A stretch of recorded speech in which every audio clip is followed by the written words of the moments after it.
पंजाब खेतीबाड़ी यूनीवर्सिटी ने यह 1962 ਦੇ ਵਿੱਚ एपिस मैलीफेरा जी इटैलीयन किस्म की मक्खी है वो इंट्रोड्यूस की सी ते जिहदा कि असीं अज वधिया तरीके नाल पैदावार लैके फायदा लै रहे हैं।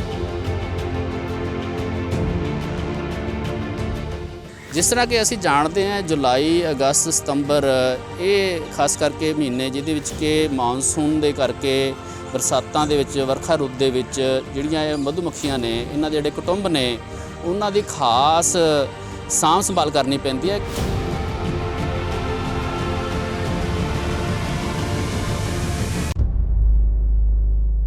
बेशक पंजाब दे विच किसानां वल्लों खेती किते दे नाल पशु पालन का धंधा किया जाता है, पर इस नूं लाहेबंद बनाउण दे लई होर भी किते अपनाए जाते हैं। गल की जाए मक्खी पालन की तो वह एक अजिहा लाहेबंद धंधा है जिस नूं अपना के किसानां तो इलावा जिहड़े इस किते नाल जुड़े हुए लोग ने वो चंगा मुनाफा कमा सकते हैं। पर लगातार पंजाब खेतीबाड़ी यूनीवर्सिटी भी इस नूं जिहड़ा प्रफुल्लित करन दे लई किसानां नूं जागरूक करदी है, इस किते दे नाल जुड़े हुए लोकां नूं जागरूक करदी है।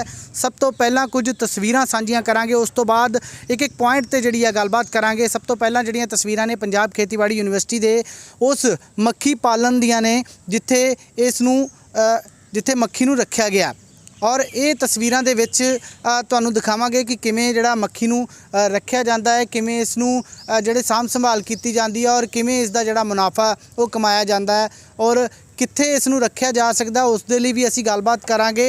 ਤਾਂ ਇਹ ਕਿਹਾ ਜਾ ਸਕਦਾ ਹੈ कि मक्खी पालन एक अजिहा धंधा है जिस तो शायद ही नहीं बल्कि चंगा मुनाफा भी जिहड़ा कमाया जा सकदा है। सो साफ तौर ते जिहड़ियां तुसीं तस्वीरां देख सकते हो कि इन्हां बॉक्सां दे विच जिहड़ी मक्खी है और डॉक्टर साहब युवराज सिंह पांधा जिहड़े पसार विग्यानी कीट विज्ञान विभाग ने उन्हां नाल भी गलबात करांगे। पर इस तो पहलां जिहड़ियां तस्वीरां तुहानूं दिखा दईए कि ये मधुमक्खी है, इस दे विच जिहड़ी मक्खी किवें रहिंदी है वो दर्शकां नूं दिखावांगे कि किवें वो अपने इस किते नूं लाहेबंद बना सकते हैं, किवें इस तो मुनाफा कमाया जा सकता है। सो ये जिहड़ी तस्वीर है ये देख सकते हो तुसीं, ये मक्खी है जिस दे विच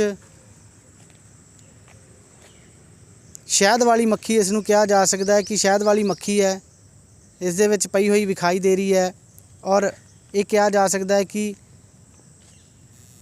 यह मक्खी किवें इसकी साਂਭ संभाल की जा सकते, किवें मुनाफा कमाया जा सके, तो इस नूं लैके कहा जा सकता है कि इस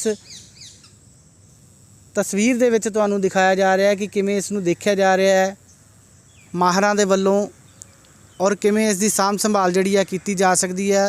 सो तुहानूं जिहड़े शॉट्स भी दिखाए ने, हुण गलबात करांगे डॉक्टर युवराज जी दे नाल। डॉक्टर साहब सब तो पहलां तां गल कीती जावे मक्खी पालन जिहड़ा एक अजिहा लाहेबंद धंधा है, ਤਾਂ ਜਿਹੜੇ लगातार तुसीं रिकमेंड भी करते हो कि इस नूं अपनाया जाए। सब तो पहला उन्हां लोकां नूं किस तरीके दे नाल तुसीं समझाने हो, किस तरीके दे नाल ये जिहड़ा लाहेबंद धंधा अपनाया जा सकता है? जिस तरह कि असीं सारे जानते हैं कि साडी खेतीबाड़ी है इहदे विच ਵੱਖ-ਵੱਖ फसलां ने उन्हां दा जिहड़ा झाड़ है ਉਹਨੂੰ ਵਧਾਉਣ ਦੇ ਵਿੱਚ ਮਧੂਮੱਖੀਆਂ ਦਾ ਬਹੁਤ ਵੱਡਾ ਯੋਗਦਾਨ ਹੈ, ਕਿਉਂਕਿ ਵਿਗਿਆਨਕ ਤੌਰ ਤੇ ਅਸੀਂ ਸਾਰੇ ਜਾਣਦੇ ਹਾਂ ਕਿ ਫਸਲਾਂ ਦੇ ਵਿੱਚ ਪਰ ਪਰਾਗਣ ਦੀ ਲੋੜ ਪੈਂਦੀ ਹੈ। ਪਰ ਪਰਾਗਣ ਤੋਂ ਸਾਡਾ ਭਾਵ ਹੈ ਫੁੱਲ ਦੇ ਵਿੱਚ ਜਿਹੜਾ ਮਾਦਾ ਦਾ ਹਿੱਸਾ ਹੈ ਉੱਥੇ ਤੱਕ ਜਿਹੜਾ ਨਰ ਦਾ ਜਿਹੜਾ ਭਾਗ ਹੈ ਉਹ ਲੈ ਕੇ ਜਾਣਾ, ਯਾਨੀ ਕਿ ਪੋਲਨ ਜਿਹੜਾ ਨਰ ਦਾ ਭਾਗ ਹੈ ਉਹਨੂੰ ਫੁੱਲਾਂ ਦੇ ਉੱਪਰ ਮਾਦਾ ਦੇ ਭਾਗ ਤੱਕ ਲੈ ਕੇ ਜਾਣਾ। ਉਹ ਮੱਖੀ ਜਦੋਂ ਫੁੱਲਾਂ 'ਤੇ ਵਿਚਰਦੀ ਹੈ ਤਾਂ ਉਹ ਕੁਦਰਤੀ ਤੌਰ 'ਤੇ ਪਰ ਪਰਾਗਣ ਹੁੰਦਾ ਹੈ ਜਿਸ ਦੇ ਨਾਲ ਕਿ ਫਸਲਾਂ ਦਾ ਝਾੜ ਵੱਧਦਾ, ਚਾਹੇ ਉਹ ਫਲਦਾਰ ਫਸਲਾਂ ਨੇ, ਚਾਹੇ ਉਹ ਸਬਜ਼ੀਆਂ ਨੇ, ਚਾਹੇ ਉਹ ਦਾਲਾਂ ਨੇ, ਚਾਹੇ ਉਹ ਸਾਡੀਆਂ ਫੋਡਰ ਕ੍ਰੌਪਸ ਹੈਗੀਆਂ ਨੇ। ਤਾਂ ਇਸ ਤਰ੍ਹਾਂ ਵੱਖ-ਵੱਖ ਫਸਲਾਂ ਦੇ ਵਿੱਚ ਜਿਹੜੀ ਇਹਦੀ ਵਿਗਿਆਨਕ ਤੌਰ 'ਤੇ ਪਰ ਪਰਾਗਣ ਦੀ ਅਹਿਮੀਅਤ ਹੈ ਉਹਨੂੰ ਮੱਦੇ ਨਜ਼ਰ ਰੱਖਦੇ ਹੋਏ ਪੰਜਾਬ ਖੇਤੀਬਾੜੀ ਯੂਨੀਵਰਸਿਟੀ ਨੇ ਇਹ 1962 ਦੇ ਵਿੱਚ एपिस मैलीफेरा जी इटैलीयन किस्म की मक्खी है वो इंट्रोड्यूस की सी ते जिहदा कि असीं अज वधिया तरीके नाल पैदावार लैके फायदा लै रहे हैं। मधुमक्खी वर्ग जिहड़े ने वो अपना ते किसानां दा जिहड़ा है कि वो मुनाफा जिहड़ा है वधा रहे ने। सो ਇਹ ਜਿਹੜਾ ਵਿਗਿਆਨਕ ਮਧੂਮੱਖੀ ਪਾਲਣ ਹੈ ਇਹਦੇ ਵਿੱਚ ਜਿਸ ਤਰ੍ਹਾਂ ਕਿ ਅਸੀਂ ਜਾਣਦੇ ਹਾਂ ਕਿ ਵੱਖ-ਵੱਖ ਤਕਨੀਕਾਂ ਜਿਹੜੀਆਂ ਨੇ ਪੰਜਾਬ ਖੇਤੀਬਾੜੀ ਯੂਨੀਵਰਸਿਟੀ ਨੂੰ ਵਿਕਸਿਤ ਕੀਤੀਆਂ ਗਈਆਂ ਨੇ। ਵੱਖ-ਵੱਖ ਰੁੱਤਾਂ ਜਿਹੜੀਆਂ ਨੇ ਉਹਨਾਂ ਦੇ ਵਿੱਚ ਇਹ ਜਿਹੜੀਆਂ ਨੇ ਵੱਖ-ਵੱਖ ਤਕਨੀਕਾਂ ਜਿਹੜੀਆਂ ਇਹ ਨੇ ਉਹ ਅਸੀਂ ਸਮੇਂ-ਸਮੇਂ ਸਿਰ ਦੱਸਦੇ ਰਹਿੰਦੇ ਹਾਂ। ਵਰਖਾ ਰੁੱਤ ਦੇ ਸਮੇਂ ਕਿਸ ਤਰੀਕੇ ਦੇ ਨਾਲ ਇਹਦਾ ਰੱਖ ਰਖਾਵ ਕੀਤਾ ਜਾ ਸਕਦਾ, ਕਿਉਂਕਿ ਆਮ ਤੌਰ ਤੇ ਰੁੱਤਾਂ ਕਾਫੀ ਹੁੰਦੀਆਂ ਨੇ, ਤੇ ਵਰਖਾ ਰੁੱਤ ਦੇ ਦੌਰਾਨ ਇਸ ਨੂੰ ਕਿਵੇਂ ਸਾਂਭ ਸੰਭਾਲ ਜਿਹੜੀ ਕੀਤੀ ਜਾ ਸਕਦੀ ਹੈ? ਜਿਸ ਤਰ੍ਹਾਂ ਕਿ ਅਸੀਂ ਜਾਣਦੇ ਹਾਂ ਜੁਲਾਈ, ਅਗਸਤ, ਸਤੰਬਰ ਇਹ ਖਾਸ ਕਰਕੇ ਮਹੀਨੇ ਜਿਹਦੇ ਵਿੱਚ ਕਿ ਮਾਨਸੂਨ ਦੇ ਕਰਕੇ ਬਰਸਾਤਾਂ ਦੇ ਵਿੱਚ ਵਰਖਾ ਰੁੱਤ ਦੇ ਵਿੱਚ ਜਿਹੜੀਆਂ ਇਹ ਮਧੂਮੱਖੀਆਂ ਨੇ ਇਹਨਾਂ ਦੇ ਜਿਹੜੇ ਕੁਟੁੰਬ ਨੇ ਉਹਨਾਂ ਦੀ ਖਾਸ ਸਾਂਭ ਸੰਭਾਲ ਕਰਨੀ ਪੈਂਦੀ ਹੈ, ਕਿਉਂਕਿ ਇਹ ਜਿਹੜੀ ਵਰਖਾ ਹੈ ਕਈ ਵਾਰ ਬੇਹਿਸਾਬੀ ਹੁੰਦੀ ਹੈ ਤੇ ਖਾਸ ਕਰਕੇ ਕਈ ਵਾਰ ਜਿਹੜੇ ਮਧੂਮੱਖੀ ਪਾਲਕ ਨੇ ਉਹ ਨੀਵੀਂ ਜਗ੍ਹਾ ਦੇ ਉੱਪਰ ਕੁਟੁੰਬ ਜਿਹੜੇ ਰੱਖਦੇ ਨੇ।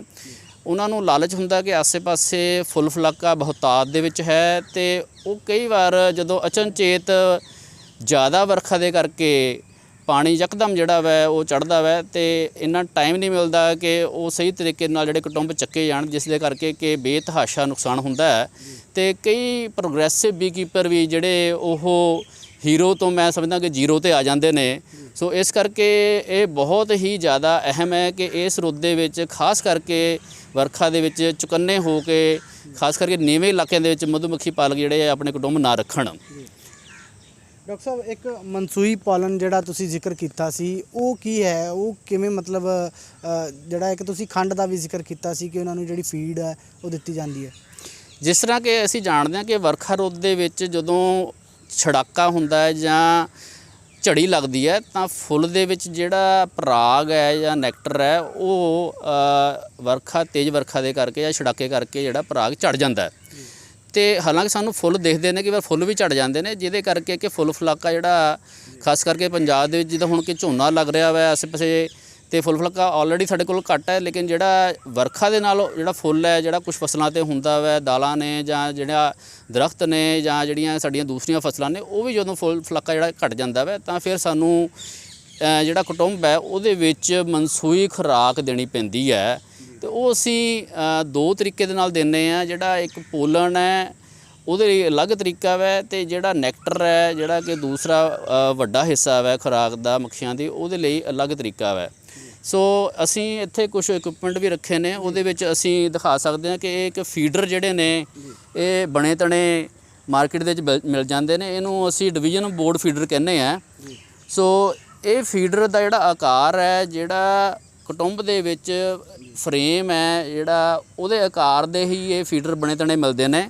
ਸੋ ਇਹਨਾਂ ਦੇ ਵਿੱਚ ਅਸੀਂ ਜਿਹੜਾ ਖੰਡ ਦਾ ਜਿਹੜਾ ਘੋਲ ਹੈ 1:1 ਇੱਕ ਹਿੱਸਾ ਪਾਣੀ ਤੇ ਇੱਕ ਹਿੱਸਾ ਜਿਹੜਾ ਵੈ ਉਹ ਅਸੀਂ ਖੰਡ ਇਹਦੇ ਵਿੱਚ ਰੱਖ ਦਿੰਦੇ ਹੋ ਫਿਰ? ਹਾਂ, ਉਹ ਘੋਲ ਬਣਾ ਕੇ ਅਸੀਂ ਇਹ ਫੀਡਰ ਦੇ ਵਿੱਚ ਤਕਰੀਬਨ ਅੱਧਾ ਲੀਟਰ ਜਿਹੜਾ ਵੈ ਉਹ ਘੋਲ ਅਸੀਂ ਇੱਕ ਕੁਟੁੰਬ ਦੇ ਵਿੱਚ ਵਿਗਿਆਨਕ ਤਰੀਕੇ ਨਾਲ ਦਿੰਦੇ ਹਾਂ। ਕਿਉਂਕਿ ਜਦੋਂ ਅਸੀਂ ਖੰਡ ਦਾ ਘੋਲ ਦੇਣਾ ਵੈ ਉਦੋਂ ਖੰਡ ਦਾ ਘੋਲ ਬਾਹਰ ਨਹੀਂ ਡਿੱਗਣਾ ਚਾਹੀਦਾ। ਜੇ ਬਾਹਰ ਖੰਡ ਦਾ ਘੋਲ ਗਿਰਦਾ ਤੇ ਜਿਹੜੀ ਬਾਕੀ ਜੰਗਲੀ ਮੱਖੀ ਹੈ ਉਹਨੂੰ ਵੀ ਇਹ ਪਤਾ ਲੱਗ ਜਾਂਦਾ ਵੀ ਇੱਥੇ ਜਿਹੜਾ ਹੈ ਇਹ ਲੰਗਰ ਲੱਗਿਆ ਹੋਇਆ ਜਾਂ ਇੱਥੇ ਵਾਧੂ ਖੁਰਾਕ ਹੈ ਤੇ ਉੱਥੇ ਫਿਰ ਉਹ ਰੋਬਿੰਗ ਕਰਦੀ ਹੈ, ਯਾਨੀ ਕਿ ਉੱਥੇ ਉਹ ਅਟੈਕ ਕਰਦੀ ਹੈ, ਉੱਥੇ ਲੁੱਟ ਖਸੁੱਟ ਕਰਦੀ ਹੈ ਤੇ ਜਿਹਦੇ ਕਰਕੇ ਕਿ ਨੁਕਸਾਨ ਹੁੰਦਾ ਹੈ। ਸੋ ਇਸ ਕਰਕੇ ਵਿਗਿਆਨਕ ਤਰੀਕੇ ਦੇ ਨਾਲ ਖੰਡ ਦਾ ਘੋਲ ਦੇਣ ਦੇ ਲਈ ਸਾਨੂੰ ਇਸ ਤਰ੍ਹਾਂ ਦੇ ਜਿਹੜੇ ਫੀਡਰ ਬਣੇ ਤਣੇ ਜਿਹੜੇ ਮਿਲਦੇ ਨੇ ਉਹ ਅਸੀਂ ਵਰਤ ਕੇ ਵਧੀਆ ਤਰੀਕੇ ਨਾਲ ਵਿਗਿਆਨਕ ਤਰੀਕੇ ਦੇ ਨਾਲ ਜਿਹੜਾ ਹੈ ਵਰਖਾ ਰੁੱਤ ਦੇ ਵਿੱਚ ਮੱਖੀ ਜਿਹੜੀ ਹੈ ਉਹਨੂੰ ਅਸੀਂ ਖੁਰਾਕ ਦੇ ਸਕਦੇ ਹਾਂ। ਦੂਸਰਾ ਜਿਹੜਾ ਮਨਸੂਈ ਖੁਰਾਕ ਦੇ ਵਿੱਚ ਅਸੀਂ ਮਨਸੂਈ ਪੋਲਣ ਵੀ ਦਿੰਦੇ ਹਾਂ। ਉਹਦੇ ਵਿੱਚ ਅਸੀਂ ਜਿਹੜਾ ਬਣਾਉਣ ਦਾ ਤਰੀਕਾ ਵੈ ਉਹ ਮਰੀ ਹੋਈ ਖਮੀਰ ਜਿਹੜੀ ਹੈ ਉਹ 42 ਹਿੱਸੇ ਲੈਂਦੇ ਹਾਂ ਤੇ ਬੇਸਣ ਜਿਹੜਾ ਵੈ ਉਹ 4 ਹਿੱਸੇ ਲੈਂਦੇ ਹਾਂ। ਸੋ ਸੁੱਕਾ ਦੁੱਧ ਜਿਹੜਾ ਸਪਰੇਟਾ ਉਹ ਅਸੀਂ ਪਾਊਡਰ ਜਿਹੜਾ ਵੈ 4 ਹਿੱਸੇ ਲੈਂਦੇ ਹਾਂ ਤੇ ਬਾਕੀ ਜਿਹੜਾ ਵੈ 50 ਦੇ ਵਿੱਚ 25 ਜਿਹੜਾ ਵੈ ਅਸੀਂ ਉਹ ਪਾਣੀ ਤੇ ਖੰਡ ਦਾ ਘੋਲ ਅਸੀਂ ਲੈਂਦੇ ਹਾਂ। ਇਸ ਤਰ੍ਹਾਂ ਇਹ ਸਾਰੀਆਂ ਚੀਜ਼ਾਂ ਨੂੰ ਮਿਲਾ ਕੇ ਅਸੀਂ ਇੱਕ ਲੇਟੀ ਵਰਗਾ ਪਦਾਰਥ ਬਣ ਜਾਂਦਾ ਵੈ। ਉਹ ਅਸੀਂ ਕੁਟੁੰਬ ਦੇ ਵਿੱਚ ਜਿਹੜਾ ਵੈ 2 ਅਖਬਾਰਾਂ ਦੇ ਪੀਸ ਦੇ ਵਿੱਚ ਜਿਹੜਾ ਵੈ ਗਲੀਆਂ ਕਰਕੇ ਅਸੀਂ ਦਿੰਦੇ ਹਾਂ ਟੌਪ ਬਾਰ ਦੇ ਉੱਪਰ। ਤੇ ਇਹ ਜਿਹੜਾ ਮਨਸੂਈ ਪੋਲਣ ਹੈ ਇਹਦਾ ਬਹੁਤ ਵਧੀਆ ਫਾਇਦਾ ਹੁੰਦਾ ਵੈ। ਜਿਹੜੀ ਮੱਖੀ ਹੈ ਉਹਦੀ ਜਿਹੜੀ ਡਿਵੈਲਪਮੈਂਟ ਹੈ ਉਹਦਾ ਜਿਹੜਾ ਵਿਕਾਸ ਹੈ ਕੁਟੁੰਬ ਦੇ ਵਿੱਚ ਉਹ ਵਧੀਆ ਤਰੀਕੇ ਨਾਲ ਹੁੰਦਾ ਰਹਿੰਦਾ ਵੈ। ਸੋ ਇਸ ਤਰ੍ਹਾਂ ਜਿਹੜਾ ਵੈ ਇਹ ਮਨਸੂਈ ਖੁਰਾਕ ਪੋਲਣ ਤੇ ਨੈਕਟਰ ਦਾ ਸਾਨੂੰ ਜਿਹੜਾ ਵੈ ਉਹ ਧਿਆਨ ਰੱਖਣਾ ਚਾਹੀਦਾ ਵੈ ਤੇ ਇਹ ਸਮੇਂ ਸਿਰ ਦੇਣਾ ਬਹੁਤ ਜ਼ਰੂਰੀ ਹੈ। ਸਰ, ਇੱਕ ਮੋਮੀ ਕੀੜੇ ਦੀ ਕਾਫੀ ਸਮੱਸਿਆ ਆਉਂਦੀ ਹੈ, ਇਸ ਦਾ ਕੀ ਹੱਲ ਹੈ? ਕਿਵੇਂ ਇਸ ਤੋਂ ਬਚਿਆ ਜਾ ਸਕਦਾ ਔਰ ਕਿਵੇਂ ਜਿਹੜੇ ਕਿਸਾਨ ਹੈ ਜਾਂ ਕਿੱਤੇ ਨਾਲ ਜੁੜੇ ਹੋਏ ਲੋਕ ਨੇ ਉਹ ਮੁਨਾਫਾ ਕਮਾ ਸਕਦੇ ਨੇ? ਜਿਸ ਤਰ੍ਹਾਂ ਕਿ ਅਸੀਂ ਜਾਣਦੇ ਹਾਂ ਕਿ ਜਦੋਂ ਇੱਕ ਕੁਟੁੰਬ ਕਮਜ਼ੋਰ ਹੋ ਜਾਂਦਾ ਹੈ, ਜਿਵੇਂ ਕਿ ਅਸੀਂ ਕਹਿੰਦੇ ਕਿ ਮਾੜਾ ਢੱਗਾ 36 ਰੋਗ, ਜਦੋਂ ਕੁਟੁੰਬ ਕਮਜ਼ੋਰ ਹੋ ਗਿਆ, ਉਹਦੇ ਵਿੱਚ ਮੱਖੀ ਘਟ ਗਈ ਕਿਸੇ ਕਰਕੇ, ਤੇ ਖਾਸ ਕਰਕੇ ਇਹ ਵਰਖਾ ਰੁੱਤ ਦੇ ਵਿੱਚ ਜਦੋਂ ਕੁਟੁੰਬ ਕਮਜ਼ੋਰ ਹੁੰਦਾ ਵਾ ਤਾਂ ਸਾਨੂੰ ਅਸੀਂ ਦੇਖਦੇ ਹਾਂ ਕਿ ਮੋਮੀ ਕੀੜੇ ਦੀ ਸਮੱਸਿਆ ਆਉਂਦੀ ਹੈ ਕੁਟੁੰਬ ਦੇ ਵਿੱਚ। ਮੱਖੀਆਂ ਦੇ ਵਿੱਚ ਜਿਹੜੇ ਛੱਤੇ ਮੋਮ ਦੇ ਬਣੇ ਹੋਏ ਹੁੰਦੇ ਨੇ, ਇਹ ਮੋਮੀ ਕੀੜਾ ਉਹ ਮੋਮ ਦੇ ਛੱਤਿਆਂ ਦੇ ਉੱਪਰ ਮੋਮ ਨੂੰ ਖਾਂਦਾ, ਸੋ ਜਿਹਦੇ ਕਰਕੇ ਛੱਤੇ ਨੁਕਸਾਨੇ ਜਾਂਦੇ ਨੇ ਤੇ ਉਹਦੇ ਵਿੱਚ ਜਾਲਾ ਬਣ ਜਾਂਦਾ ਵੈ, ਤੇ ਜਿਸ ਦੇ ਕਰਕੇ ਮੱਖੀ ਜਿਹੜੀ ਹੈ ਉਹ ਕਈ ਵਾਰ ਕੁਟੁੰਬ ਛੱਡ ਵੀ ਦਿੰਦੀ ਹੈ। ਸੋ ਸਮਾਂ ਰਹਿੰਦੇ ਇਹ ਜਿਹੜਾ ਮੋਮੀ ਕੀੜਾ ਵੈ ਇਹਦੀ ਜਿਹੜੀ ਰੋਕਥਾਮ ਹੈ ਕਰਨੀ ਬਣਦੀ ਹੈ, ਤੇ ਇਹਦੇ ਲਈ ਅਸੀਂ ਕੋਈ ਰਸਾਇਣ ਨਹੀਂ ਵਰਤਦੇ, ਕਿਉਂਕਿ ਮਧੂਮੱਖੀ ਦੇ ਕੁਟੁੰਬ ਦੇ ਵਿੱਚ ਅਸੀਂ ਕੋਈ ਵੀ ਕੈਮੀਕਲ ਨਹੀਂ ਵਰਤ ਸਕਦੇ ਜਿਹੜਾ ਕਿ ਰਿਕਮੈਂਡਡ ਨਹੀਂ ਹੈ। ਤੇ ਖਾਸ ਕਰਕੇ ਮੋਮੀ ਕੀੜੇ ਦੇ ਲਈ ਅਸੀਂ ਕੁਝ ਤਰੀਕੇ ਨੇ ਜਿਹੜੇ ਕਿ ਗੈਰ ਰਸਾਇਣਿਕ ਤਰੀਕੇ ਨੇ, ਉਹਨਾਂ ਨੂੰ ਅਸੀਂ ਤਰਜੀਹ ਦਿੰਦੇ ਹਾਂ। ਸੋ ਉਹਦੇ ਵਿੱਚ ਅਸੀਂ ਇੱਕ ਗਰੂਆ ਬੋਰਡ ਜਿਹੜਾ ਵੈ ਉਹ ਸਿਫਾਰਿਸ਼ ਕੀਤਾ ਵੈ। ਇਹ ਜਿਹੜਾ ਬਾਟਮ ਬੋਰਡ ਇੱਕ ਖਾਸ ਤਰੀਕੇ ਨਾਲ ਡਿਜ਼ਾਈਨ ਕੀਤਾ ਹੋਇਆ, ਮੋਡੀਫਾਈ ਕੀਤਾ, ਤੁਸੀਂ ਦੇਖ ਸਕਦੇ ਹੋ। ਇਹਦੇ ਵਿੱਚ ਇੱਕ ਇਹ ਤੁਹਾਨੂੰ ਜਾਲੀ ਦਿਖ ਰਹੀ ਹੈ, ਤੇ ਇਹਦੇ ਵਿੱਚ ਇੱਕ ਪਿਛਲੇ ਪਾਸੋਂ ਜਿਹੜਾ ਵਾ ਇੱਕ ਟਰੇ ਨਿਕਲਦੀ ਹੈ।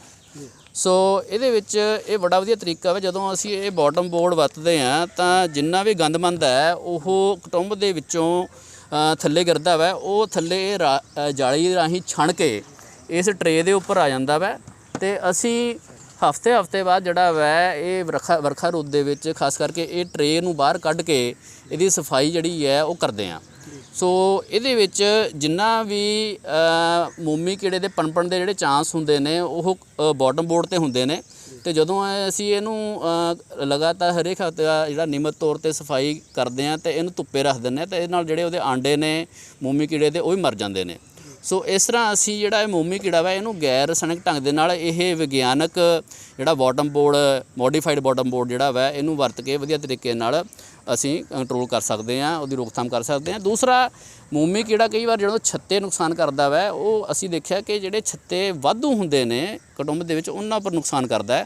ਸੋ ਸਾਨੂੰ ਜਿਹੜੇ ਵਾਧੂ ਛੱਤੇ ਨੇ ਜਿਨ੍ਹਾਂ ਪਰ ਮੱਖੀ ਕੰਮ ਨਹੀਂ ਕਰ ਰਹੀ, ਜਦੋਂ ਕੁਟੁੰਬ ਕਮਜ਼ੋਰ ਹੋ ਜਾਂਦਾ ਵਾ ਤਾਂ ਉਹਨਾਂ ਨੂੰ ਸਮਾਂ ਰਹਿੰਦੇ ਜਿਹੜੇ ਵਾਧੂ ਛੱਤਿਆਂ ਨੂੰ, ਮੋਮੀ ਛੱਤਿਆਂ ਨੂੰ ਅਸੀਂ ਸੰਭਾਲਣਾ ਹੁੰਦਾ। ਸੋ ਉਹ ਵੀ ਬਹੁਤ ਜ਼ਰੂਰੀ ਹੈ। ਜੇ ਅਸੀਂ ਉਹਨਾਂ ਨੂੰ ਨਹੀਂ ਸੰਭਾਲਾਂਗੇ ਤਾਂ ਉਹ ਜਿਹੜੇ ਵਾਧੂ ਛੱਤੇ ਨੇ ਜਿਹੜੇ ਕਿ ਕੁਟੁੰਬ ਦੇ ਵਿੱਚ ਮੱਖੀ ਤੋਂ ਬਿਨਾਂ ਉਹਦੇ ਵਿੱਚ ਪਏ ਨੇ, ਸੋ ਤਾਂ ਉਹ ਜ਼ਰੂਰ ਮੋਮੀ ਕੀੜਾ ਜਿਹੜਾ ਉਹਦੇ ਉੱਪਰ ਅਟੈਕ ਕਰੂਗਾ। ਸੋ ਅਸੀਂ ਲੱਗਦਾ ਸਰ ਕਈ ਵਾਰੀ ਕਈ ਅਜਿਹੇ ਤੁਹਾਡੇ ਕੋਲ ਮਾਮਲੇ ਸਾਹਮਣੇ ਆਏ ਹੋਣ, ਕਿਉਂਕਿ ਆਮ ਤੌਰ 'ਤੇ ਜਿਹੜੇ ਇਸ ਕਿੱਤੇ ਨਾਲ ਜੁੜੇ ਹੋਏ ਨੇ ਉਹ ਵੀ ਕਿਤੇ ਨਾ ਕਿਤੇ ਇਸ ਗੱਲ ਦਾ ਸ਼ਿਕਾਰ ਹੋ ਜਾਂਦੇ ਨੇ, ਉਹਨਾਂ ਨੂੰ ਵੀ ਕਈ ਵਾਰੀ ਦਿੱਕਤਾਂ ਦਾ ਸਾਹਮਣਾ ਕਰਨਾ ਪੈ ਜਾਂਦਾ ਤੇ ਕਈ ਵਾਰੀ ਨੁਕਸਾਨ ਵੀ ਝੇਲਣਾ ਪੈ ਜਾਂਦਾ। ਬਿਲਕੁਲ, ਕਿਉਂਕਿ ਮੋਮੀ ਕੀੜਾ ਜਿਹੜਾ ਵੈ ਉਹ ਖਾਸ ਕਰਕੇ ਜਿਹੜੇ ਮਧੂਮੱਖੀ ਪਾਲਕ ਜਿਨ੍ਹਾਂ ਨੇ ਹਲੇ ਸ਼ੁਰੂਆਤੀ ਤੌਰ 'ਤੇ ਇਹ ਕੰਮ ਸ਼ੁਰੂ ਕੀਤਾ, ਉਹਨਾਂ ਨੂੰ ਇਸ ਚੀਜ਼ ਦਾ ਅੰਦਾਜ਼ਾ ਨਹੀਂ ਹੁੰਦਾ ਵੀ ਇਹ ਕਿੰਨਾ ਨੁਕਸਾਨ ਕਰ ਸਕਦਾ ਵੈ। ਸੋ ਉਹ ਕਈ ਵਾਰ ਅਵੇਸਲੇ ਹੋ ਜਾਂਦੇ ਨੇ, ਤੇ ਜਦੋਂ ਤੱਕ ਉਹਨਾਂ ਨੂੰ ਇਹ ਗੱਲ ਦਾ ਪਤਾ ਲੱਗਦਾ ਕਿ ਅਟੈਕ ਹੋ ਗਿਆ, ਤਦ ਤੱਕ ਨੁਕਸਾਨ ਕਾਫੀ ਹੋ ਜਾਂਦਾ ਵੈ। ਸੋ ਇਸ ਕਰਕੇ ਖਾਸ ਕਰਕੇ ਜਿਹੜੇ ਸ਼ੁਰੂਆਤੀ ਤੌਰ 'ਤੇ ਹਲੇ ਜਿਨ੍ਹਾਂ ਨੇ ਕੰਮ ਸ਼ੁਰੂ ਕੀਤਾ ਵਾ, ਉਹਨਾਂ ਨੂੰ ਜ਼ਰੂਰ ਚੁਕੰਨੇ ਰਹਿਣਾ ਚਾਹੀਦਾ ਹੈ ਮੌਸਮ ਦੇ ਵਿੱਚ, ਕਿਉਂਕਿ ਕਈ ਵਾਰ ਅਟੈਕ ਇੰਨਾ ਜ਼ਿਆਦਾ ਹੋ ਜਾਂਦਾ ਕਿ ਛੱਤੇ ਸਾਰੇ ਨੁਕਸਾਨੇ ਜਾਂਦੇ ਨੇ। ਸੋ ਇਸ ਕਰਕੇ ਇਹਦਾ ਕੋਈ ਔਖਾ ਕੰਮ ਨਹੀਂ ਹੈ, ਸਫਾਈ ਕਰਨੀ ਹੈ। ਜਿਹੜਾ ਬਾਟਮ ਬੋਰਡ ਹੈ ਉਹ ਅਸੀਂ ਆਪਾਂ ਵਿਗਿਆਨਕ ਤਰੀਕੇ ਨਾਲ ਬੜਾ ਸੌਖਾ, ਜਿਹੜਾ ਬਿਨਾਂ ਕੁਟੁੰਬ ਨੂੰ ਖੋਲ੍ਹੇ, ਅਸੀਂ ਬਿਨਾਂ ਢੱਕਣ ਖੋਲ੍ਹੇ ਅਸੀਂ ਪਿੱਛੋਂ ਟਰੇਈ ਜਿਹੜੀ ਹੈਗੀ ਕੱਢਣੀ ਹੈਗੀ ਹੈ, ਉਹ ਅਸੀਂ ਉਹ ਕੱਢ ਕੇ ਆਰਾਮ ਨਾਲ ਸਫਾਈ ਕਰਕੇ ਫਿਰ ਵਿੱਚ ਪਿੱਛੋਂ ਪਾ ਦੇਣੀ ਹੈ। ਸੋ ਇਸ ਤਰ੍ਹਾਂ ਜਿਹੜਾ ਵਾ ਕੋਈ ਔਖਾ ਨਹੀਂ ਹੈ, ਲੇਕਿਨ ਇਹ ਕਿ ਜੇ ਨਿਯਮਿਤ ਤੌਰ 'ਤੇ ਕਰਦੇ ਹਾਂ ਤਾਂ ਬਹੁਤ ਵੱਡਾ ਫਾਇਦਾ ਹੁੰਦਾ ਵਾ। ਸੋ ਇਸ ਕਰਕੇ ਜਿਹੜਾ ਮੋਮੀ ਕੀੜਾ ਵਾ ਇਹ ਕੁਟੁੰਬ ਦੇ ਵਿੱਚ ਤੇ ਇਹਦੇ ਜਿਹੜੇ ਛੱਤੇ ਸੰਭਾਲਣੇ ਜਿਹੜੇ ਹੈਗੇ ਆ ਸਟੋਰੇਜ ਦੇ ਵਿੱਚ ਸਮਾਂ ਰਹਿੰਦੇ ਬੜਾ ਜ਼ਰੂਰੀ ਹੈ। ਸਟੋਰੇਜ ਦੇ ਵਿੱਚ ਵੀ ਜਿਹੜਾ ਵਾ ਅਸੀਂ ਇਹਨੂੰ ਫਿਊਮੀਗੇਸ਼ਨ ਕਰਦੇ ਹਾਂ ਛੱਤਿਆਂ ਦੀ, ਐਲੂਮੀਨੀਅਮ ਫਾਸਫਾਈਡ ਦੇ ਨਾਲ ਕਰਦੇ ਹਾਂ। ਸੋ ਇਸ ਤਰ੍ਹਾਂ ਜਿਹੜਾ ਚੱਠਾ ਬਣਾ ਕੇ ਜਿਹੜਾ ਵਾ ਅਸੀਂ ਹਵਾ ਰਹਿਤ ਕਮਰੇ ਦੇ ਵਿੱਚ ਜਾਂ ਚੱਠੇ ਦੇ ਵਿੱਚ ਜਿਹੜਾ ਵਾ ਇਹ ਛੱਤੇ ਸੰਭਾਲਦੇ ਹਾਂ। ਸਰ ਇਹ ਚੀਜ਼ਾਂ ਤਾਂ ਆ ਗਈਆਂ, ਚਲੋ ਕਿਵੇਂ ਇਹਦੀ ਸਾਂਭ ਸੰਭਾਲ ਕੀਤੀ ਜਾ ਸਕੇ, ਕਿਵੇਂ ਇਹਨੂੰ ਜਿਹੜੇ ਰੱਖ ਰਖਾਵ ਹੈ ਉਹ ਕੀਤੇ ਜਾ ਸਕਣ, ਪਰ ਆਮ ਤੌਰ 'ਤੇ ਜਿਹੜੇ ਇਸ ਕਿੱਤੇ ਦੇ ਨਾਲ ਜੁੜੇ ਹੋਏ ਆ, ਤੁਸੀਂ ਉਹ ਵੀ ਇੱਕ ਜ਼ਿਕਰ ਕਰ ਰਹੇ ਸੀ ਕਿ ਇਹਨੂੰ 3 ਕਿਲੋਮੀਟਰ ਦਾ ਜਿਹੜਾ ਦਾਇਰਾ ਉਹ ਪੇੜ ਪੌਦਿਆਂ ਦੇ ਨਾਲ ਜਾਂ ਫੁੱਲਾਂ ਵਾਲਾ ਹੋਣਾ ਚਾਹੀਦਾ, ਤੇ ਤਾਂ ਹੀ ਇਸ ਦਾ ਜਿਹੜਾ ਕਿੱਤਾ ਲਾਹੇਵੰਦ ਹੈ। ਇਹ ਬਹੁਤ ਵਧੀਆ ਤੁਸੀਂ ਸਵਾਲ ਪੁੱਛ ਰਹੇ ਹੋ। ਇਹ ਗੌਰ ਕਰਨ ਵਾਲੀ ਗੱਲ ਹੈ, ਕਿਉਂਕਿ ਇੱਕ ਜਗ੍ਹਾ ਦੇ ਉੱਪਰ ਜਿੱਥੇ ਕੁਟੁੰਬ ਜਿਹੜਾ ਵਾ ਕੰਮ ਕਰਨਾ ਸ਼ੁਰੂ ਕਰ ਦਿੰਦਾ ਮਧੂਮੱਖੀ ਦਾ, ਇਹ ਮੱਖੀ ਜਿਹੜੀ ਹੈ 3 ਕਿਲੋਮੀਟਰ ਦੇ ਘੇਰੇ ਦੇ ਵਿੱਚ ਕੰਮ ਕਰਦੀ ਹੈ। ਸੋ ਉਹ 3 ਕਿਲੋਮੀਟਰ ਦੇ ਘੇਰੇ ਦੇ ਵਿੱਚ ਜਿੰਨਾ ਫੁੱਲ ਫਲਾਕਾ ਵਾ ਉਹਦੇ ਵਿੱਚ, ਚਾਹੇ ਉਹ ਦਰਖਤ ਨੇ, ਚਾਹੇ ਉਹ ਫਲਦਾਰ ਬੂਟੇ ਨੇ, ਚਾਹੇ ਸਬਜ਼ੀਆਂ ਨੇ, ਚਾਹੇ ਉਹ ਚਾਰੇ ਵਾਲੀਆਂ ਫਸਲਾਂ ਨੇ, ਸੋ ਉਹਨਾਂ ਵਿੱਚ ਸਾਰਿਆਂ ਦੇ ਮੱਖੀ ਨੇ ਵਿਚਰਨਾ। ਸੋ ਜੇ ਅਸੀਂ ਉਹ 3 ਕਿਲੋਮੀਟਰ ਦੇ ਘੇਰੇ ਦੇ ਵਿੱਚ ਸਾਰਾ ਸਾਲ ਫੁੱਲ ਫਲਾਕੇ ਦੀ ਜਿਹੜੀ ਹੈ ਉਹ ਆਮਦ ਜਿਹੜੀ ਹੈ, ਫੁੱਲ ਫਲਾਕਾ ਜਿਹੜਾ ਯਕੀਨੀ ਬਣਾ ਸਕਦੇ ਹਾਂ, ਤਾਂ ਅਸੀਂ ਬਿਲਕੁਲ ਸਥਾਈ ਤਰੀਕੇ ਦੇ ਨਾਲ ਜਿਹੜਾ ਹੈ ਮਧੂਮੱਖੀ ਪਾਲਣ ਕਰਕੇ ਵਧੀਆ ਮੁਨਾਫਾ ਜਿਹੜਾ ਵਧੀਆ ਪ੍ਰੋਡਕਸ਼ਨ ਜਿਹੜੀ ਹੈ ਉਹ ਲੈ ਸਕਦੇ ਹਾਂ। 20 ਤੋਂ 30 ਕਿਲੋ ਤੱਕ ਜਿਹੜਾ ਵਾ ਇੱਕ ਕਲੋਨੀ ਤੋਂ ਇੱਕ ਕੁਟੁੰਬ ਤੋਂ ਜਿਹੜਾ ਵਾ ਅਸੀਂ ਸ਼ਹਿਦ ਲੈ ਸਕਦੇ ਹਾਂ। ਸੋ ਇਸ ਕਰਕੇ ਅਸੀਂ ਦੂਸਰਾ ਜਿਹੜਾ ਤਰੀਕਾ ਹਿਜਰਤ ਦਾ ਵਾ, ਹਿਜਰਤ ਦੇ ਵਿੱਚ ਜਿਹੜਾ ਵਾ ਅਸੀਂ ਦੇਖਦੇ ਹੈਗੇ ਆ ਕਿ ਮੁਨਾਫਾ ਜਿਹੜਾ ਵਾ ਜ਼ਰੂਰ ਵੱਧ ਜਾਂਦਾ, ਪ੍ਰੋਡਕਸ਼ਨ ਜ਼ਰੂਰ ਵੱਧ ਜਾਂਦੀ ਹੈਗੀ ਹੈ। ਸੋ ਲੇਕਿਨ ਇਹ ਹੈ ਕਿ ਮੇਨ ਧੁਰਾ ਫੁੱਲ ਫੁਲਾਕਾ ਹੀ ਹੈ। ਸੋ ਇਸ ਕਰਕੇ ਜਿਸ ਤਰ੍ਹਾਂ ਤੁਸੀਂ ਦੇਖ ਰਹੇ ਹੈਗੇ ਹੋ ਕਿ ਜਦੋਂ ਅਸੀਂ ਇਹ ਮੌਸਮ ਦੇ ਵਿੱਚ ਛੱਤੇ ਦੇਖਦੇ ਸਾਨੂੰ ਪਤਾ ਲੱਗ ਜਾਂਦਾ ਵੀ ਇਹਦੇ ਵਿੱਚ ਨੈਕਟਰ ਦੀ ਆਮਦ ਜਿਹੜੀ ਹੈ ਕਿ ਨਹੀਂ। ਜਿਸ ਤਰ੍ਹਾਂ ਅਸੀਂ ਦੇਖ ਰਹੇ ਹਾਂ ਕਿ ਹੁਣ ਨੈਕਟਰ ਨਹੀਂ ਸਾਨੂੰ ਇੱਥੇ ਦੇਖਣ 'ਚ ਮਿਲ ਰਿਹਾ, ਸੋ ਉਦੋਂ ਸਾਨੂੰ ਜਿਹੜਾ ਵਾ ਖੰਡ ਦਾ ਘੋਲ ਜਿਹੜਾ ਵਾ ਦੇਣਾ ਪੈਂਦਾ ਵਾ। ਸੋ ਇਸ ਕਰਕੇ ਜਿਹੜਾ ਕੁਟੁੰਬਾਂ ਦਾ ਨਿਰੀਖਣ ਹੈ ਉਹ ਸਾਨੂੰ ਬਿਲਕੁਲ ਨਿਯਮਿਤ ਤੌਰ 'ਤੇ ਇਹ ਮੌਸਮ 'ਚ ਕਰਨਾ ਚਾਹੀਦਾ। ਜਦੋਂ ਅਸੀਂ ਨਿਰੀਖਣ ਦੀ ਗੱਲ ਕਰਦੇ ਹਾਂ ਤਾਂ ਛੱਤਿਆਂ ਦੇ ਵਿੱਚ ਖੁਰਾਕ ਕਿੰਨੀ ਹੈ ਉਹ ਅਸੀਂ ਗੌਰ ਨਾਲ ਦੇਖਦੇ ਹਾਂ, ਅਤੇ ਮੋਮੀ ਕੀੜੇ ਦਾ ਅਟੈਕ ਤਾਂ ਨਹੀਂ ਹੈ ਉਹ ਵੀ ਅਸੀਂ ਗੌਰ ਨਾਲ ਦੇਖਦੇ ਹਾਂ। ਸੋ ਇਸ ਤਰ੍ਹਾਂ ਜਿਹੜਾ ਵਾ ਨਿਰੀਖਣ ਦੇ ਨਾਲ ਸਾਨੂੰ ਪਤਾ ਰਹਿੰਦਾ ਕਿ ਜਿਹੜਾ ਉਹ ਸਾਸ। ਇਹ ਟਰੇ ਦਾ ਜ਼ਿਕਰ ਕਰ ਰਹੇ ਸੀ ਤੁਸੀਂ। ਹਾਂਜੀ, ਇਹ ਜਿਹੜਾ ਫੀਡਰ ਹੈ ਤੁਸੀਂ ਦੇਖ ਸਕਦੇ ਹੋ ਕਿ ਇਹਦੇ ਵਿੱਚ ਅਸੀਂ ਖੰਡ ਦਾ ਘੋਲ ਜਿਹੜਾ ਅਸੀਂ ਦਿੰਦੇ ਹਾਂ, ਇਹਨੂੰ ਡਿਵੀਜ਼ਨ ਬੋਰਡ ਫੀਡਰ ਕਹਿੰਦੇ ਹਾਂ। ਸੋ ਇਹ ਬਣਿਆ ਤਾਂ ਇਸ ਤਰ੍ਹਾਂ ਮਾਰਕੀਟ 'ਚੋਂ ਮਿਲ ਜਾਂਦਾ ਵਾ, ਅਤੇ ਇਹਦੇ ਨਾਲ ਵਧੀਆ ਤਰੀਕੇ ਨਾਲ ਅਸੀਂ ਸਾਇੰਟੀਫਿਕ ਤਰੀਕੇ ਨਾਲ ਵਿਗਿਆਨਕ ਢੰਗ ਨਾਲ ਹੀ ਖੁਰਾਕ ਜਿਹੜੀ ਦੇ ਸਕਦੇ ਹਾਂ, ਖੰਡ ਦਾ ਘੋਲ ਦੇ ਸਕਦੇ ਹਾਂ। ਸੋ ਇਸ ਤਰ੍ਹਾਂ ਜਿਹੜਾ ਹਵਾਦਾਰ ਹੋਣਾ ਵੀ ਮਾਹੌਲ ਬੜਾ ਜ਼ਰੂਰੀ ਹੈ, ਕਿਉਂਕਿ ਹੁਮਸ ਜ਼ਿਆਦਾ ਹੋ ਜਾਂਦੀ ਹੈ ਬਰਸਾਤਾਂ ਦੇ ਵਿੱਚ। ਆਸੇ ਪਾਸੇ ਜਿਹੜਾ ਵਾ ਕੋਈ ਵੱਡਾ ਘਾਹ ਨਹੀਂ ਹੋਣਾ ਚਾਹੀਦਾ, ਜੇ ਉਹ ਹੈ ਤਾਂ ਸਾਨੂੰ ਇਹ ਯਕੀਨੀ ਬਣਾਉਣਾ ਚਾਹੀਦਾ ਹੈ ਕਿ ਹਵਾਦਾਰ ਮਾਹੌਲ ਹੋਵੇ। ਅਤੇ ਜਿਹੜਾ ਇਹਦਾ ਗੇਟ ਹੈ, ਜਿਹੜਾ ਐਂਟਰੈਂਸ ਗੇਟ ਹੈ, ਜਿਹੜਾ ਦਰਵਾਜ਼ਾ ਵਾ ਕੁਟੁੰਬ ਦਾ ਪਰਲੇ ਪਾਸੇ ਤੁਸੀਂ ਦੇਖ ਸਕਦੇ ਹੋ, ਉਹਦੇ ਵਿੱਚ ਵੀ ਜਿਹੜਾ ਵਾ ਅਸੀਂ ਦੇਖਦੇ ਹੈਗੇ ਹਾਂ ਕਿ ਅਸੀਂ ਇਹ ਯਕੀਨੀ ਬਣਾਈਏ ਕਿ ਜਿਹੜਾ ਕੁਟੁੰਬ ਦਾ ਗੇਟ ਹੈ ਉਹ ਅਸੀਂ ਖੁੱਲ੍ਹਾ ਰੱਖਦੇ ਹੈਗੇ ਹਾਂ। ਹਾਂ, ਜੇ ਉੱਥੇ ਰੋਬਿੰਗ ਸ਼ੁਰੂ ਹੋ ਜਾਂਦੀ ਹੈ ਫਿਰ ਅਸੀਂ ਇਸ ਤਰ੍ਹਾਂ ਗਾਰਾ ਲਗਾਉਂਦੇ ਹੈਗੇ ਹਾਂ ਤਾਂ ਕਿ ਇੱਕ ਸਮੇਂ 'ਤੇ ਸਿਰਫ ਇੱਕ ਮੱਖੀ ਜਿਹੜੀ ਅੰਦਰ ਬਾਹਰ ਜਾ ਸਕੇ। ਸੋ ਇਸ ਤਰ੍ਹਾਂ ਜਿਹੜਾ ਗੇਟ ਦਾ ਜਿਹੜਾ ਵਾ ਖੁੱਲ੍ਹਾ ਰੱਖਣਾ ਅਤੇ ਰੋਬਿੰਗ ਦੇ ਹਿਸਾਬ ਨਾਲ ਉਹਨੂੰ ਮੈਨੇਜ ਕਰਨਾ ਬੜਾ ਜਿਹੜਾ ਜ਼ਰੂਰੀ ਹੈ। ਸੋ ਰੋਬਿੰਗ ਨੂੰ ਜਿਹੜਾ ਵਾ ਰੋਕਣਾ ਬੜਾ ਜ਼ਰੂਰੀ ਹੁੰਦਾ ਸਮਾਂ ਰਹਿੰਦੇ, ਕਿਉਂਕਿ ਜਿਹੜੀ ਜੰਗਲੀ ਮੱਖੀ ਹੈ ਇਸ ਵਰਖਾ ਰੁੱਤ 'ਚ ਖੁਰਾਕ ਦੀ ਘਾਟ ਕਰਕੇ ਅਟੈਕ ਕਰਦੀ ਹੈ। ਸੋ ਤਾਂ ਉਹਦੇ ਲਈ ਜਿਹੜਾ ਵਾ ਗਾਰਾ ਜਿਹੜਾ ਹੈਗਾ ਆਮ ਆਪਾਂ ਨੂੰ ਮਿਲ ਜਾਂਦਾ ਹੈਗਾ ਵਾ, ਗਾਰਾ ਚੱਕ ਕੇ ਆਪਾਂ। ਰੋਬਿੰਗ ਦੀ ਸਮੱਸਿਆ ਜਿਹੜੀ ਆ ਉਹ ਜ਼ਿਆਦਾਤਰ ਦੇਖਣ ਨੂੰ ਮਿਲਦੀ। ਹਾਂਜੀ, ਰੋਬਿੰਗ ਜਿਹੜਾ ਮਤਲਬ ਲੁੱਟ ਖਸੁੱਟ ਉਦੋਂ ਹੁੰਦੀ ਹੈ ਜਦੋਂ ਖੁਰਾਕ ਦੀ ਘਾਟ ਹੁੰਦੀ ਹੈ। ਤੋ ਜੰਗਲੀ ਮੱਖੀ ਜਿਹੜੀ ਖਾਸ ਕਰਕੇ ਜਾਂ ਦੂਸਰੇ ਹੀ ਕੁਟੁੰਬ ਦੀ ਮੱਖੀ ਤਗੜੇ ਦੀ ਜਿਹੜਾ ਮਾੜੇ ਉੱਪਰ ਅਟੈਕ ਕਰਦੀ ਹੈ ਅਤੇ ਉਹ ਚੋਰੀ ਕਰਨੀ ਹੈ ਖੁਰਾਕ ਉਹਨੇ। ਅਤੇ ਇਸ ਕਰਕੇ ਅਸੀਂ ਇਸ ਮੌਸਮ ਦੇ ਵਿੱਚ ਜਿਹੜੀ ਕੁਟੁੰਬਾਂ ਦੀ ਬਲਤਾ ਹੈ ਉਹ ਵੀ ਬਰਾਬਰ ਰੱਖਦੇ ਹਾਂ। ਜਿਹੜਾ ਕੋਈ ਮਾੜਾ ਕੁਟੁੰਬ ਹੈ ਉਹ ਅਸੀਂ ਯਕੀਨੀ ਬਣਾ ਕੇ ਉਹਨੂੰ ਅਸੀਂ ਤਕੜਾ ਰੱਖੀਏ। ਸੋ ਅਸੀਂ ਕੁਟੁੰਬ ਵੀ ਬਰਾਬਰ ਕਰਦੇ ਹਾਂ ਤਾਂ ਕਿ ਮਾੜੇ ਕੁਟੁੰਬ ਦੇ ਉੱਪਰ ਜਿਹੜਾ ਵਾ ਰੋਬਿੰਗ ਕਰਕੇ ਨੁਕਸਾਨ ਨਾ ਹੋਵੇ। ਡਾਕਟਰ ਸਾਹਿਬ, ਇੱਕ ਸਵਾਲ ਹੋਰ ਹੈ। ਲੋਕ ਜ਼ਿਆਦਾਤਰ ਖੇਤੀ ਵਿਭਿੰਨਤਾ ਦੇ ਨਾਲ ਜੁੜੇ ਹੋਏ ਨੇ, ਚਾਹੇ ਝੋਨੇ ਦੀ ਗੱਲ ਕਰੀਏ, ਚਾਹੇ ਕਣਕ ਦੀ ਗੱਲ ਕਰੀਏ, ਚਾਹੇ ਸਬਜ਼ੀਆਂ ਦੀ ਗੱਲ ਕਰੀਏ, ਤਾਂ ਆਮ ਤੌਰ 'ਤੇ ਲੋਕ ਜ਼ਿਆਦਾਤਰ ਜੇਕਰ ਕਿੱਤਾ ਅਪਣਾਉਂਦੇ ਨੇ ਤਾਂ ਪਸ਼ੂ ਪਾਲਣ ਦਾ ਧੰਦਾ। ਪਰ ਇਹ ਜ਼ਿਆਦਾਤਰ ਜਿਹੜਾ ਮੱਖੀ ਪਾਲਣ ਦਾ ਧੰਦਾ ਬਹੁਤ ਘੱਟ ਦੇਖਣ ਨੂੰ ਮਿਲ ਰਿਹਾ। ਪਰ ਕਿਹਾ ਇਹ ਵੀ ਜਾਂਦਾ ਹੈ ਕਿ 35% ਜਿਹੜੇ ਲੋਕ ਨੇ ਉਹ ਪੰਜਾਬ ਦੇ ਵਿੱਚ ਮੱਖੀ ਪਾਲਣ ਦਾ ਧੰਦਾ ਕਰਦੇ ਨੇ। ਕੀ ਲੱਗਦਾ ਹੈ ਕਿ ਇਸ ਕਿੱਤੇ ਨੂੰ ਅਪਣਾ ਕੇ ਕਿੰਨਾ ਕੁ ਮੁਨਾਫਾ ਅਗਰ ਕਮਾਇਆ ਜਾ ਸਕਦਾ? ਇਹ ਜਿਹੜਾ ਤੁਸੀਂ ਡੈਰੀ ਦੇ ਨਾਲ ਕੰਪੈਰੀਜ਼ਨ ਕਰ ਰਹੇ ਹੋ, ਮਧੂਮੱਖੀ ਪਾਲਣ ਬਨਸਪਤ ਪਸ਼ੂ ਪਾਲਣ ਦੀ ਜਦੋਂ ਆਪਾਂ ਗੱਲ ਕਰਦੇ ਹਾਂ ਤਾਂ ਇਹਦੇ ਵਿੱਚ ਇੱਕ ਮਧੂਮੱਖੀ ਪਾਲਣ 'ਚ ਬਹੁਤ ਵੱਡਾ ਫਾਇਦਾ ਹੈ ਕਿ ਇਹਦੇ 'ਚ ਕੋਈ ਬਾਣ ਨਹੀਂ ਹੈ। ਜਿਵੇਂ ਪਸ਼ੂ ਪਾਲਣ ਦੇ ਵਿੱਚ ਜਦੋਂ ਅਸੀਂ ਡੈਰੀ ਦਾ ਕੰਮ ਕਰਦੇ ਹਾਂ ਤਾਂ ਸਾਨੂੰ ਇਹ ਬਾਣ ਹੁੰਦੀ ਹੈ ਕਿ ਹਰੇਕ ਸ਼ਾਮ ਨੂੰ ਅਸੀਂ ਪੱਠੇ ਪਾਉਣੇ ਆ। ਜੇ ਆਪਾਂ ਡੰਗਰ ਨੂੰ ਪੱਠੇ ਨਹੀਂ ਪਾਉਂਦੇ ਤਾਂ ਜਿਹੜਾ ਸਾਡਾ ਜਿਹੜਾ ਡੰਗਰ ਬਿਮਾਰ ਹੋ ਜਾਂਦਾ ਵਾ। ਅਤੇ ਲੇਕਿਨ ਮੱਖੀਆਂ ਦੇ ਵਿੱਚ ਇਹ ਬਾਣ ਨਹੀਂ ਹੈ। ਤੁਸੀਂ ਹਫ਼ਤੇ ਬਾਅਦ ਜਿਹੜਾ ਮਤਲਬ ਹਫ਼ਤੇ 'ਚ ਇੱਕ ਦਿਨ ਕੱਢਣਾ ਹੁੰਦਾ ਵਾ, ਉਦੋਂ ਤੁਸੀਂ ਆਪਣਾ ਬਕਸੇ ਦਾ ਜਿਹੜਾ ਕੁਟੁੰਬ ਦਾ ਜਿਹੜਾ ਨਿਰੀਖਣ ਕਰਨਾ ਵਾ ਅਤੇ ਉਹਦੇ ਵਿੱਚ ਜਿਹੜਾ ਹੈਗਾ ਲੋੜੀਂਦੀ ਜਿਸ ਤਰ੍ਹਾਂ ਅਸੀਂ ਤਕਨੀਕ ਜਿਹੜੀ ਹੈਗੀ ਦੱਸਦੇ ਹਾਂ ਉਹ ਤੁਸੀਂ ਉਸ ਹਿਸਾਬ ਨਾਲ ਉਹਨੂੰ ਸਾਂਭ ਸੰਭਾਲ ਉਹਦੀ ਕਰਨੀ ਹੈ। ਅਤੇ ਕੋਈ ਵੀ ਨੌਕਰੀ ਪੇਸ਼ਾ ਹੋਵੇ, ਚਾਹੇ ਕੋਈ ਸਟੂਡੈਂਟ ਹੈ, ਚਾਹੇ ਕੋਈ ਵੀ ਉਹ ਕੰਮ ਕਰ ਰਿਹਾ ਵੈ, ਉਹ ਇਹਨੂੰ ਸਾਈਡ ਬਿਜ਼ਨਸ ਦੇ ਤੌਰ 'ਤੇ ਵੀ ਜਿਹੜਾ ਵੈ ਵਧੀਆ ਤਰੀਕੇ ਨਾਲ ਕੰਮ ਕਰ ਸਕਦਾ, ਕਿਉਂਕਿ ਹਫ਼ਤੇ 'ਚ ਇੱਕ ਦਿਨ ਕੱਢਣਾ ਬੜਾ ਸੌਖਾ ਹੁੰਦਾ ਵੈ।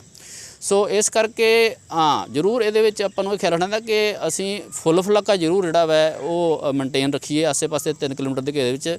ਤਾਂ ਅਸੀਂ ਇਹਦਾ ਜਿਹੜਾ ਕਿ ਆਪ ਵੀ ਫਾਇਦਾ ਲੈਂਦੇ ਹਾਂ ਅਤੇ ਨਾਲ ਦੀ ਨਾਲ ਜਿਹੜੀਆਂ ਵੱਖ-ਵੱਖ ਫਸਲਾਂ ਤੁਸੀਂ ਜਿਸ ਤਰ੍ਹਾਂ ਦੱਸ ਰਹੇ ਹੋ ਉਹਨਾਂ ਦਾ ਪਰਾਗਣ ਕਰਕੇ ਇਹ ਮਧੂਮੱਖੀ ਪਾਲਕ ਬਾਕੀ ਕਿਸਾਨਾਂ ਦਾ ਵੀ ਜਿਹੜਾ ਵੈ ਉਹ ਮੱਲੋ ਮੱਲੀ ਜਿਹੜਾ 10 ਗੁਣਾ ਫਾਇਦਾ ਕਰ ਦਿੰਦਾ ਵੈ।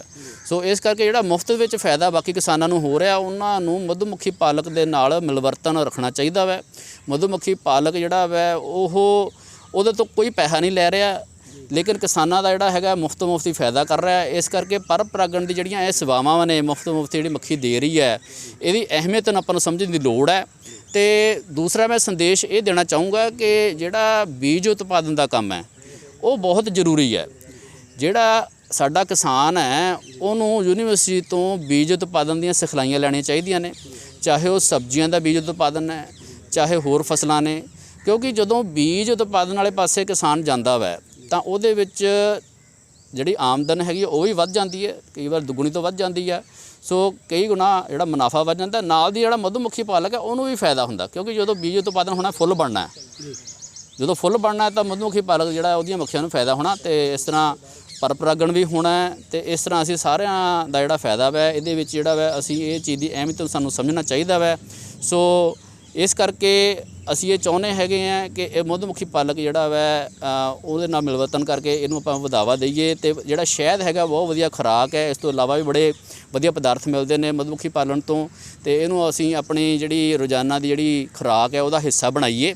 ਤੇ ਨਿਯਮਤ ਤੌਰ ਤੇ ਅਸੀਂ ਜਿਹੜਾ ਵਾ ਜਿਸ ਤਰ੍ਹਾਂ ਅਸੀਂ ਰਾਸ਼ਨ ਲੈਣ ਜਾਂਦੇ ਹਾਂ, ਸੌਦੇ ਲੈਣ ਜਾਂਦੇ ਹਾਂ, ਉਹਦੇ ਵਿੱਚ ਖੁਰਾਕ ਦੇ ਵਿੱਚ ਅਸੀਂ ਜਿਹੜਾ ਵਾ ਸ਼ਹਿਦ ਵੀ ਇੱਕ ਆਈਟਮ ਜ਼ਰੂਰ ਜਿਹੜਾ ਸਾਡਾ ਰਾਸ਼ਨ ਹੈ ਉਹਦੇ 'ਚ ਲੈ ਕੇ ਆਈਏ। ਤਾਂ ਕਿ ਜਿਹੜਾ ਚਾਹੇ ਅਸੀਂ ਛੋਟਾ ਬੱਚਾ ਵਾ ਉਹਨੂੰ ਦੁੱਧ 'ਚ ਪਾ ਕੇ ਦੇ ਸਕਦੇ ਹਾਂ, ਬਜ਼ੁਰਗ ਨੇ ਉਹਨਾਂ ਨੂੰ ਅਸੀਂ ਜਿਹੜਾ ਦੇ ਸਕਦੇ ਹਾਂ। ਇਹ ਇੱਕ ਤੁਰੰਤ એનર્ਜੀ ਦਿੰਦਾ ਵਾ, ਇਹਨੂੰ ਪਚਾਉਣ ਦੇ ਲਈ એનર્ਜੀ ਦੀ ਲੋੜ ਨਹੀਂ ਪੈਂਦੀ। ਤੇ ਸਾਡੀ ਸਿਹਤ ਜਿਹੜੀ ਹੈਗੀ ਹੈ, ਚਾਹੇ ਉਹ ਕਿਸੇ ਵੀ ਵਰਗ ਦਾ ਜਿਹੜਾ ਵਾ ਵਿਅਕਤੀ ਹੈ ਉਹਨੂੰ ਫਾਇਦਾ ਹੁੰਦਾ ਵਾ। ਤੇ ਜਿਸ ਤਰ੍ਹਾਂ ਹੁਣ ਗਰਮੀਆਂ ਦੇ ਵਿੱਚ ਗਾਜਰਾਂ ਆ ਜਾਂਦੀਆਂ ਨੇ, ਗਾਜਰਾਂ ਦਾ ਜੂਸ ਜਿਹੜਾ ਵਾ ਉਹਦੇ ਵਿੱਚ ਅਸੀਂ ਖੰਡ ਦੀ ਜਗ੍ਹਾ 'ਤੇ ਸ਼ਹਿਦ ਮਿਲਾ ਕੇ ਜਦੋਂ ਅਸੀਂ ਉਹ ਜੂਸ ਪੀਂਦੇ ਹਾਂ ਤਾਂ ਸਾਡੀਆਂ ਅੱਖਾਂ ਜਿਹੜੀਆਂ ਨੇ ਬੱਚਿਆਂ ਦੇ ਅੱਜ ਕੱਲ੍ਹ ਅਸੀਂ ਦੇਖਦੇ ਹਾਂ ਅੱਖਾਂ ਕਮਜ਼ੋਰ ਹੋ ਰਹੀਆਂ ਨੇ। ਸੋ ਇਸ ਤਰ੍ਹਾਂ ਜਿਹੜਾ ਹੈਗਾ ਇਹਦੇ ਬਹੁਤ ਸਾਰੇ ਅਣਗਿਣਤ ਇਹ ਸ਼ਹਿਦ ਜਿਹੜੀ ਹੈ ਗੁਣਾਂ ਦੀ ਗੁਥਲੀ ਹੈ। ਸੋ ਅਸੀਂ ਵਧੀਆ ਜਿਹੜਾ ਕੁਆਲਿਟੀ ਪ੍ਰੋਡਕਸ਼ਨ ਕਰਕੇ ਜਿਹੜਾ ਇਹ ਕਿਉਂਕਿ ਐਕਸਪੋਰਟ ਹੁੰਦਾ ਵਾ, ਬਾਹਰਲੇ ਮੁਲਕਾਂ ਨੂੰ ਜਾਂਦਾ ਵਾ। ਤੇ ਯੂਨੀਵਰਸਿਟੀ ਤੋਂ ਸਿਖਲਾਈ ਲੈ ਕੇ, ਚਾਹੇ ਉਹ ਅਸੀਂ 5 ਦਿਨਾਂ ਦੀ ਸਿਖਲਾਈ ਦਿੰਦੇ ਹਾਂ, ਚਾਹੇ ਵੱਧ ਦਿੰਦੇ ਹਾਂ 4 ਦਿਨਾਂ ਇੱਥੇ ਨਿਰੰਤਰ ਸਿਖਲਾਈਆਂ ਲੱਗਦੀਆਂ ਨੇ। ਯੂਨੀਵਰਸਿਟੀ ਦਾ ਜਿਹੜਾ ਇਹ ਕੀਟ ਵਿਗਿਆਨ ਵਿਭਾਗ ਦਾ ਜਿਹੜਾ ਐਪੀਕਲਚਰ ਦਾ ਜਿਹੜਾ ਫਾਰਮ ਹੈ, ਇੱਥੇ ਅਸੀਂ ਸਿਖਲਾਈਆਂ ਦਿੰਦੇ ਹਾਂ। ਵੱਖ-ਵੱਖ ਕ੍ਰਿਸ਼ੀ ਵਿਗਿਆਨ ਕੇਂਦਰਾਂ ਤੇ ਜ਼ਿਲ੍ਹਿਆਂ ਦੇ ਵਿੱਚ ਸਿਖਲਾਈਆਂ ਲੱਗਦੀਆਂ ਨੇ, ਉਹ ਤੋਂ ਅਸੀਂ ਸਿਖਲਾਈ ਲੈ ਕੇ ਜਿਹੜਾ ਹੈ ਕਿਸਾਨ ਵੀਰ ਜਿਹੜਾ ਮਧੂਮੱਖੀ ਪਾਲਕ ਨੇ ਉਹ ਫਾਇਦਾ ਉਠਾ ਸਕਦੇ ਨੇ। ਬਹੁਤ ਬਹੁਤ ਧੰਨਵਾਦ।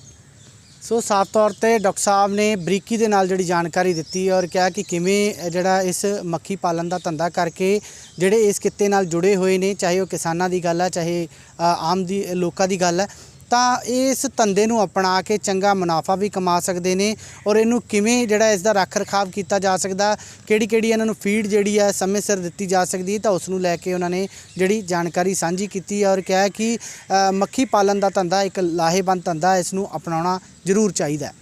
ਲੁਧਿਆਣਾ ਤੋਂ ਰਜਿੰਦਰ ਅਰੋੜਾ, ਗਲੋਬਲ ਪੰਜਾਬ ਟੀਵੀ। ਹੁਣ ਤੁਸੀਂ ਦੇਖ ਸਕਦੇ ਹੋ ਗਲੋਬਲ ਪੰਜਾਬ ਟੀਵੀ ਨੂੰ ਡਾਊਨਲੋਡ ਕਰੋ ਸਾਡੀ ਐਪ ਐਂਡਰੋਇਡ ਜਾਂ iOS ਤੇ ਫ੍ਰੀ ਵਿੱਚ, roku ਅਤੇ Amazon Fire TV ਤੇ ਜਾਂ Apple TV ਤੇ। ਨਾਲ ਹੀ ਦੇਖ ਸਕਦੇ ਹੋ ਲਾਈਵ ਸਟ੍ਰੀਮਿੰਗ www.globalpunjabtv.com ਤੇ।